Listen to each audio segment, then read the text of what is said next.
చెప్పాలంటే. ఓకే గురు. ఇక వృశ్చికం వారికి గనక చూసుకున్నట్లయితే ప్రధానంగా 4వ స్థానంలో ఈ పంచగ్రహ కూటమి ఏర్పడుతూ, ఆ 5లో శని, అదేవిధంగా అష్టమంలో గురువు, దశమ స్థానంలో కేతువు యొక్క సంచారం జరుగుతున్నందుకు వీళ్ళకి ఈ పక్షంలో పర్టిక్యులర్‌గా ఏంటంటే 4వ స్థానంలో ఉండేటువంటి అధిక గ్రహాలు హ్మ్. పర్టిక్యులర్‌గా వీళ్ళు రకరకాల విద్యలు నేర్చుకోవడానికి, విదేశాల్లో సెటిల్మెంట్ అవ్వడానికి, వివాహ సంబంధించిన విషయాలు సక్సెస్ అవ్వడానికి, విదేశాలకు వెళ్ళడానికి అనుకూలిస్తున్నాయి. హ్మ్. కానీ జాగ్రత్తలు ఏం తీసుకోవాలి వీళ్ళు వృశ్చికం వారంటే బ్యాంక్ ట్రాన్సాక్షన్స్, తండ్రి గారి ఆరోగ్య విషయంలోని, తండ్రి గారికి వాళ్ళ సిబ్లింగ్స్‌తో కూడా తెలియని మనస్పర్ధలు వస్తుంటాయి ఈ కాంబినేషన్స్ ఉన్నప్పుడు. హ్మ్.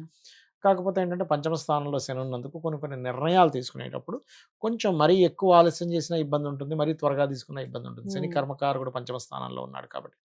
మరి ఆ కర్మకారకుడి యొక్క ప్రభావం తగ్గాలి అంటే కాలభైరవ అష్టకము లేదా సాయంత్ర సమయంలో వారాహి అష్టోత్తరం చేసుకుంటే బావుంటుంది.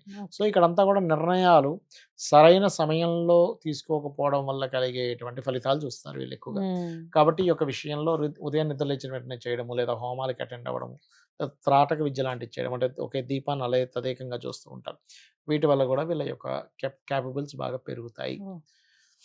కొంచెం సంతానానికి హెల్త్ విషయాలు, కొంచెం పంచమంలో శని ఉన్నారు కదా! ఇట్లాంటివి అవుతూ ఉంటాయి. ఇక హ్మ్. వీళ్ళు ఎక్కువగా చేయవలసిన ఆరాధన ఇందాక నేను చెప్పినట్టుగా కాలభైరవుడిని, వారాహి చేసుకుంటే సరిపోతుంది. ఓకే.